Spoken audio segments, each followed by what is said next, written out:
Halo semuanya, apa kabar? Selamat datang di sekolah minggu ya.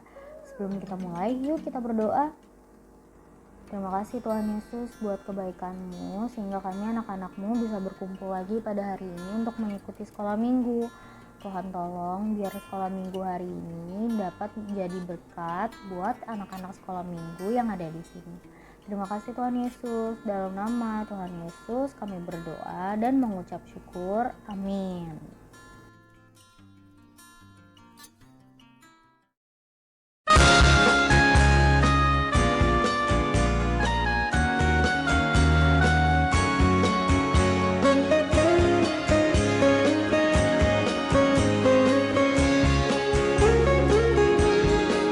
Menyeberang sungai Yordan, haleluya. Meski banyak rintangan, haleluya. Menyeberang sungai Yordan, haleluya. Akhirnya kita menang, haleluya.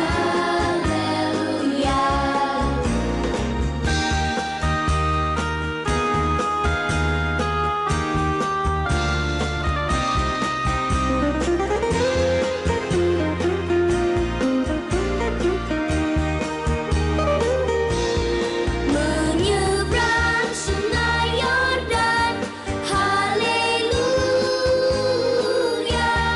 Meski banyak rintangan, haleluya. Menyeberang sungai Yordan, haleluya. Akhirnya kita menang, haleluya. Akhirnya kita menang,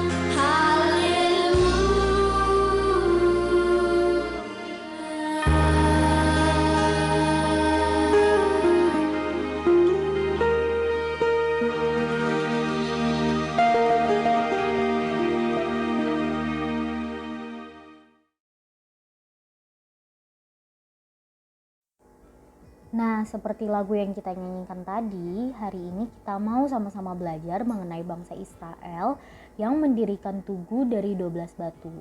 Kira-kira tugu seperti apa ya? Yuk kita sama-sama nonton video berikut ini. Ini adalah Yosua. Halo.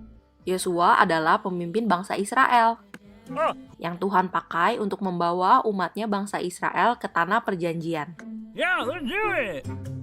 Yosua mempersiapkan bangsa Israel untuk menyeberangi sungai Yordan, yang saat itu menjadi satu-satunya batas pemisah antara kemah bangsa Israel dengan tanah Kanaan. Alright. Right here. Okay. Sesuai dengan perintah Allah, bangsa Israel berkemah dekat sungai Yordan selama 3 hari untuk menunggu. Masalahnya, selama musim menuai, sungai Yordan itu sebak sampai meluap airnya. Jadi tidak mungkin bangsa Israel menyeberang.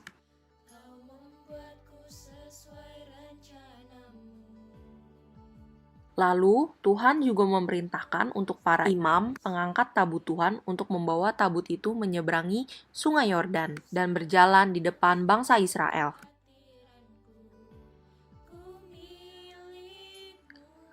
Lalu, Tuhan menyuruh Yosua untuk menyuruh para imam pengangkat tabut itu mencelupkan kakinya ke dalam air di tepi sungai yang deras itu. Lalu, setelah pengangkat tabut itu mencelupkan kakinya ke dalam air, maka berhentilah air itu mengalir. Menyeberanglah bangsa itu di tentangan Yeriko. Tetapi para imam pengangkat tabut perjanjian Tuhan itu tetap berdiri di tanah yang kering di tengah-tengah sungai Yordan. Sedang seluruh bangsa Israel menyeberang di tanah yang kering sampai seluruh bangsa itu selesai menyeberangi sungai Yordan. Lalu Yosua memilih dari bangsa Israel 12 orang, seorang dari tiap-tiap suku, dan memerintahkan pada mereka untuk mengangkat 12 batu dari sini, dari tengah-tengah sungai Yordan.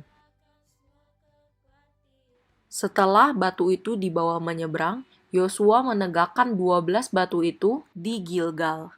Arti dari kedua belas batu itu adalah Israel telah menyeberangi sungai Yordan ini di tanah yang kering. Sebab Tuhan Allah kita telah mengeringkan di depan kita air sungai Yordan, sampai kita dapat menyeberang seperti yang telah Tuhan lakukan dengan laut Teberau.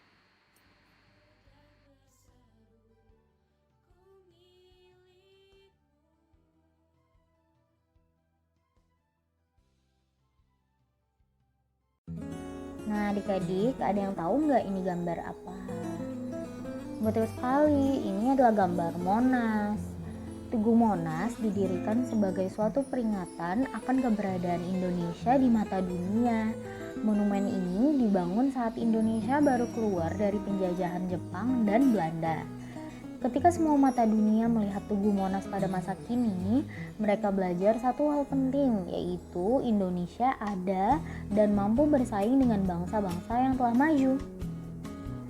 Sama seperti itu, selesai Israel menyeberangi sungai Yordan, Tuhan langsung berpesan kepada Yosua agar memilih pemimpin-pemimpin dari tiap-tiap suku untuk mendirikan sebuah tugu batu. Tugu batu itu penting sebagai peringatan akan sejarah keselamatan agar generasi baru belajar tentang tuntutan Tuhan atas umatnya. Keturunan mereka kelak akan bertanya makna tugu itu dan mereka harus menjawab bahwa Tuhan telah membelah air sungai Yordan ketika tabut perjanjian menyeberangi sungai tersebut. Yang juga penting dari peristiwa ini adalah bagaimana Tuhan membesarkan nama Yosua seperti Musa untuk memimpin umatnya memasuki tanah Kanaan. Yosua menjadi pemimpin yang menaati Allah dengan sesungguhnya. Umat Israel yang diwakili ke-12 pemimpin dari suku-suku itu taat kepada perintah Yosua sebagai pemimpin mereka yang ditetapkan oleh Tuhan. Tugu batu berfungsi untuk mengingat karya Tuhan atas hidup umatnya. Tugas Yosua sebagai pemimpin umat adalah menjadi teladan ketaatan dan hormat kepada Allah supaya umat pun taat dan hormat kepadanya. Adik-adik, mari kita yang dipercaya Tuhan sebagai pemimpin-pemimpin kecil menjalankan tugas kita dengan menjadi contoh yang baik bagi adik, kakak, papa, mama, dan teman-teman kita. Mari kita berdoa meminta agar Tuhan sanggupkan kita semua untuk bisa jadi pemimpin-pemimpin yang bisa jadi contoh yang baik kepada semua orang. Tuhan Yesus, terima kasih hari ini kami sudah belajar untuk mengingat betapa besar dan berkuasanya Tuhan atas hidup kami. Tuhan, kami mau menjadi pemimpin-pemimpin kecil yang bisa membawa contoh baik kepada orang-orang di sekitar kami. Layakan kami dan pakai kami ya Tuhan. Terima kasih Tuhan Yesus, kami serahkan hidup kami selama minggu ke depannya ke dalam tangan-Mu. Dalam nama Tuhan Yesus kami berdoa dan mengucap syukur. Amin.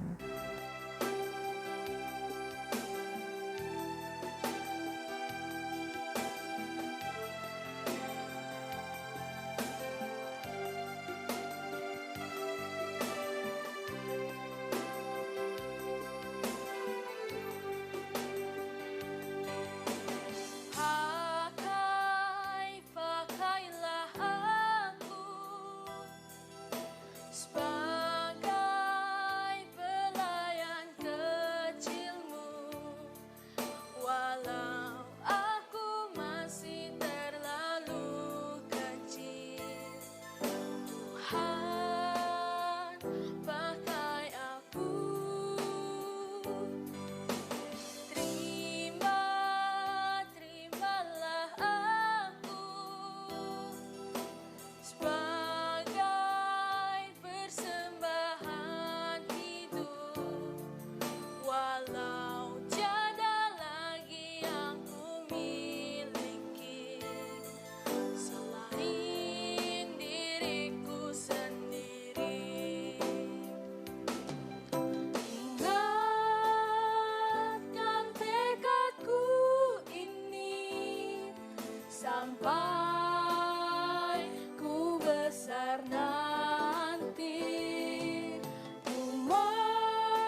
Selamat hari Minggu adik-adik, Tuhan memberkati. Sekarang kita mau membuat prakarya berdasarkan cerita yang tadi kita sudah dengar. Tadi kan kita mendengar ke-12 pemimpin Israel membuat tugu dari 12 batu. Nah, sekarang coba ambil kertas dan pensil warna. Lalu adik-adik buat 12 kotak di kertas itu. Disusun ya sehingga bentuknya jadi seperti tugu. Kotaknya jangan terlalu besar, jangan terlalu kecil juga, yang penting bisa ditulis. Lalu tuliskan ke-12 nama suku Israel di dalam kotak-kotak itu. Anggaplah kotak itu sebagai batu penyusun tugu peringatan. Kalau sudah ditulis ke-12 sukunya, diwarnai ya adik-adik, warnainya yang rapih.